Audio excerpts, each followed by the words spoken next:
Another question. Now, this is Cl lone pair. Yesterday in the last class I described that this is in resonance. So we are having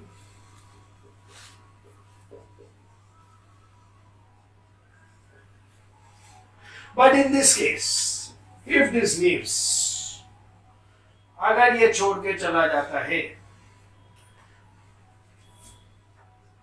अगर ये छोड़ के चला जाता है तो रेजोनेंस आता है। यहां पर बिना छोड़े रेजोनेंस से lone pair with pi electrons बराबर है रेजोनेंस। यहां पर Cl माइनस निकलेगा, उसके बाद जो कैटायन बना वो रेजोनेंस में आ रहा है।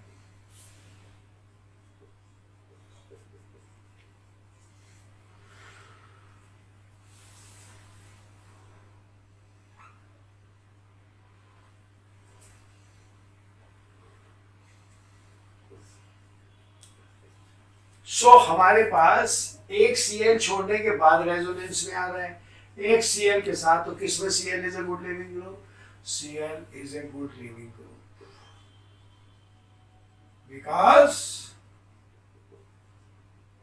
because intermediate is resonance stabilized. Intermediate is resonance stabilized.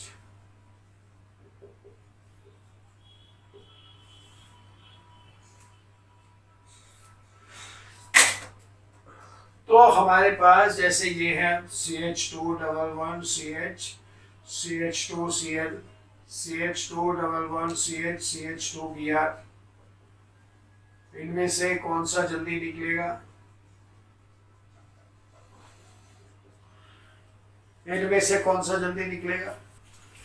इनमें से कौन सा इंटरमीडिएट जल्दी, कौन सा निकलेगा जल्दी? The larger is the size of leaving group. The larger is the size of leaving group.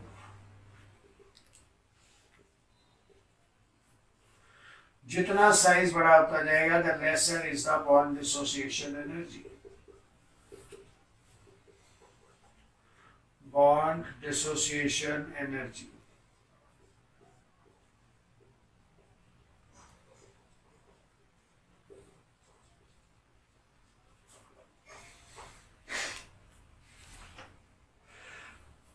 तो जिसमें हमारे पास C और क्लोरीन, C और ब्रोमीन, C और आयोडीन, CCl, CBr, CI.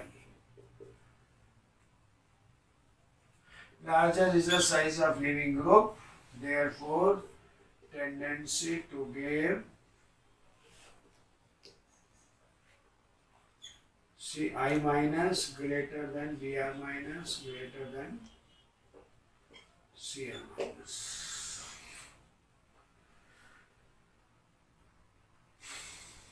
ये पहला, इसको पॉइंट वाइज लिखे, नंबर 1, नंबर 2, अब नंबर 3 भी आएगा अभी। नंबर 3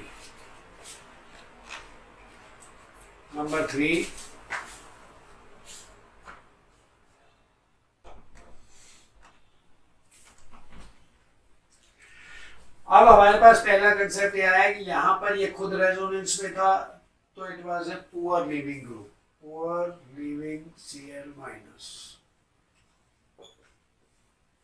यहां पर ये निकलने के बाद रेजोनेंस में आया तो it is a good leaving group.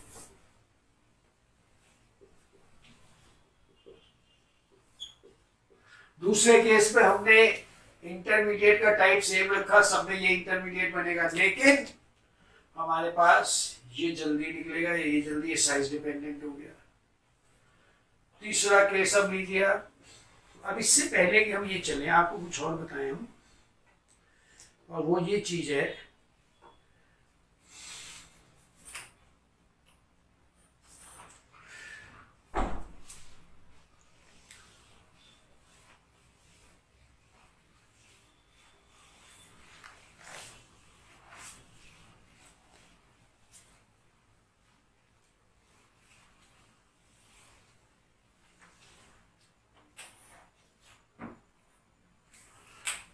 what are attacking reagents?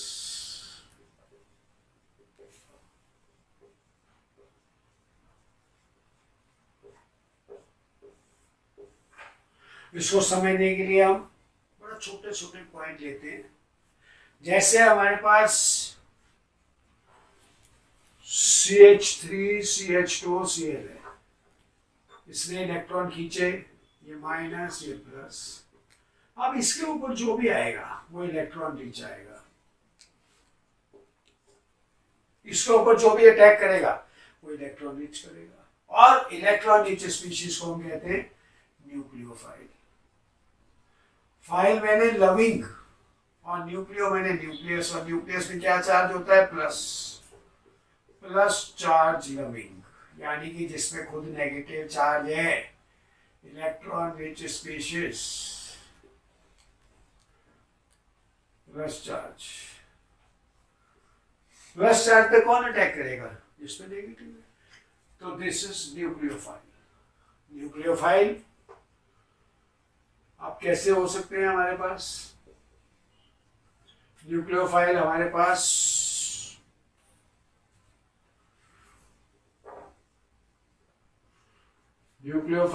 Pass electron rich A9 भी हो सकते हैं और स्पीशीज विद लोन पेयर भी हो सकती है।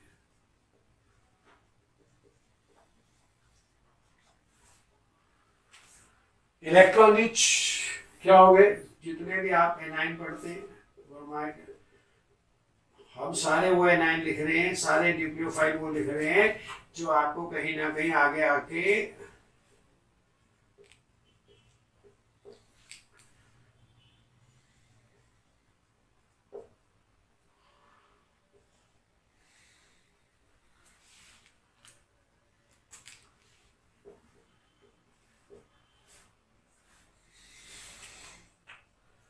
ये सारे न्यूक्लियोफाइल हमें अपने कोर्स के दौरान धीरे धीरे पढ़ने हैं।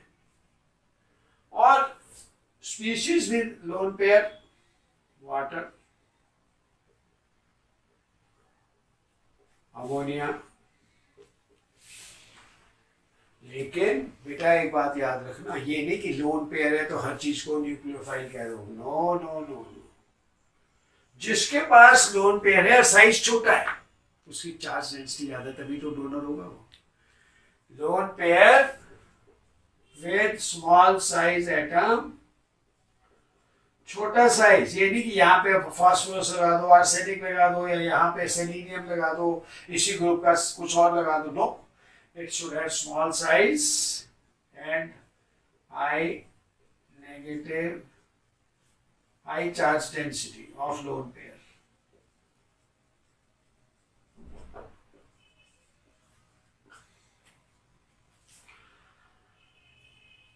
तो हमारे पास इलेक्ट्रॉन रिच एनाइन भी हो सकता है और इलेक्ट्रॉन रिच, ये क्या है सब? What are these? These are neutral species. Neutral, no charge but they are electron rich. No charge but they are electron rich. दूसरा देखिए, अब आप अगला केस देखिए। हमारे पास बेटे, अब जरा ध्यान से सुनिए सब बच्चे। बेंजीन हमने बनाया, ये टर्म जो मैं बताने जा रहा हूं ये पूरी ऑर्गेनिक केमिस्ट्री का एक तथ्य, एक कॉन्सेप्ट, एक फंडामेंटल है। एक फंडामेंटल है ये कोई ऐसा नहीं कि यही पढ़ना है। ये मैं आपको आज इस स्टेज पे इसलिए इंट्रोड्यूस कर रहा हूँ क्योंकि हम रेजोनेंस पढ़ चुके हैं, हम हाइब्रिडाइजेशन sp2 और sp की प्रॉपर्टी पढ़ चुके हैं, हम कार्बोकेटाइन कार्बोनाइन पढ़ चुके हैं, इसलिए आपको बताया जा रहा है। बेंजीन के ऊपर हर कार्बन पे एक H, हर कार्बन पे एक H। लेकिन आपको पता होना चाहिए बेंजीन का हर carbon, each carbon of benzene is sp2।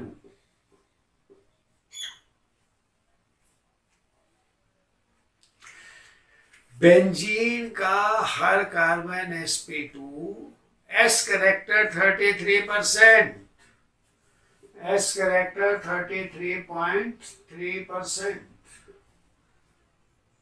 और अगर s करेक्टर 25% से ज्यादा हो, if s character is greater than 25%, it is electron withdrawing।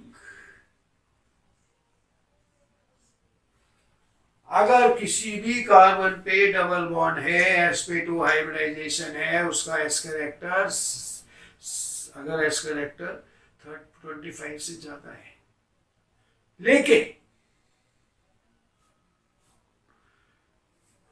जैसे इसने इससे इलेक्ट्रॉन खींचे, ये sp2, अब वो इलेक्ट्रॉन जो ये खींचेगा वो क्या करेंगे, वो रेजोनेंस में आ जाएंगे, पूरी बेंजीन के साथ रेजोनेंस में आ जाएंगे। जैसे ही कार्बन ने इस हाइड्रोजन से इलेक्ट्रॉन खींचे, क्योंकि sp2 ऑर्बिटल है, ये sp2 ऑर्बिटल है, इसने इलेक्ट्रॉन खींचे, और जैसे ही खींचे ये कार्बन पे क्या आ जाएगा, नेगेटिव चार्ज, और नेगेटिव चार्ज आगे पाई बॉन्ड, तो पूरी बेंजीन रिच क्या हो जाएगी, इलेक्ट्रॉन रिच।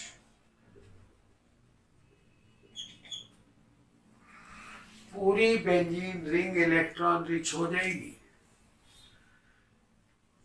क्योंकि उसने जो इलेक्ट्रॉन खींचे वो पाई बॉन्ड के साथ पूरे उसमें फैल जाएगी। अब इस माइनस के ऊपर कौन अटैक करेगा, इस माइनस के ऊपर अटैक करेगा एक पॉजिटिव चार्ज स्पीशीज, और वो पॉजिटिव चार्ज स्पीशीज क्या होगी, पॉजिटिव चार्ज अपने आप में डिफाइन कर रहा है इलेक्ट्रॉन शॉर्ट स्पीशीज। एक बात और सुन लीजिए, अब हर जगह sp2 इलेक्ट्रॉन विड्रॉइंग कंसेप्ट हम कब बताएंगे, तीसरी बार बता रहा हूं, एक बार और समझिए, sp2 इलेक्ट्रॉन विड्रॉइंग बिल्कुल अच्छी बात, लेकिन क्योंकि वो आगे रेजोनेंस में जा रहा है, ऐसे तो डबल बॉन्ड का हाइड्रोजन भी H+ दे देगा। माइंड में कंसेप्ट को क्लियर रखिए।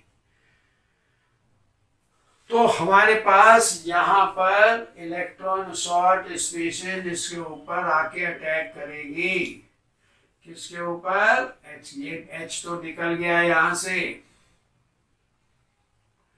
H तो यहां से निकल गया, और E+ आ गया, तो क्या बन गया, हमारे पास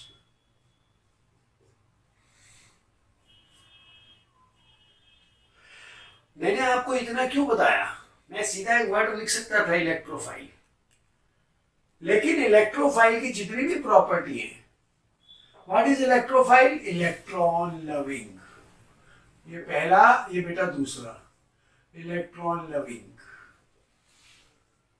जिसको इलेक्ट्रॉनों की जरूरत है, और इलेक्ट्रॉनों की जरूरत किसको होगी, जो इलेक्ट्रॉन शॉर्ट है, और इलेक्ट्रॉन शॉर्ट कहाँ अटैक करेगा, जहां इलेक्ट्रॉन रिच है।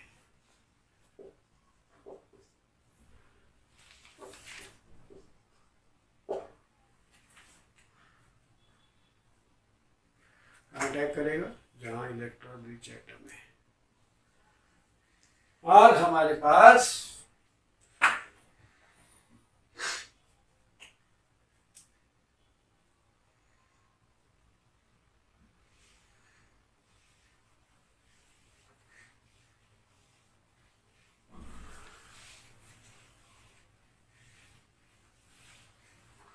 अगर किसी जगह पर ऐसा बॉन्ड बना दो, किसी जगह पर, हम आपको बताएंगे किन कंडीशंस में बनेगा ये।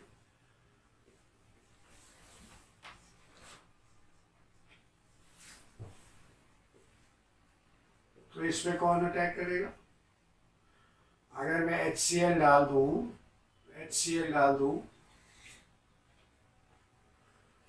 अगर मैं HCl डाल दूं, तो H कहां जाएगा, Cl कहां जाएगा, H यहाँ पे जाएगा और Cl यहाँ पे। तो ये क्या है, H+ क्या है यहाँ पर, इलेक्ट्रोफाइल, Cl क्या है यहाँ पर, न्यूक्लियोफाइल।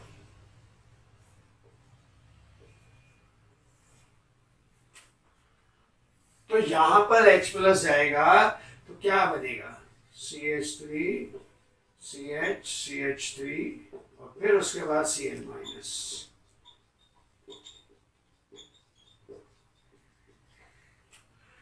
मैं आपको कोई रूल नहीं बता रहा, मैं आपको एक तरीका बता रहा हूँ कि इलेक्ट्रोफाइल कैसे अटैक करता है, न्यूक्लियोफाइल कैसे अटैक करता है। एक बात आप पूछ सकते थे कि सर इसमें पहले क्यों नहीं अटैक किया, इसमें पहले क्यों कर दिया, आप ये भी तो पूछ सकते थे कि यहाँ पर अटैक पहले कर दिया आपने H प्लस का, यहाँ पर H प्लस का अटैक आपने पहले कर दिया, तो पहले Cl क्यों नहीं करा। जो चीज स्टेबल है वो रिएक्टिव होगी, ये स्टेबल है, ये स्टेबल है, दो तरफ से प्लस आई, जो स्टेबल है वो कम रिएक्टिव, तो पहले कौन अटैक करेगा, H प्लस, पहले कौन अटैक करेगा, H प्लस।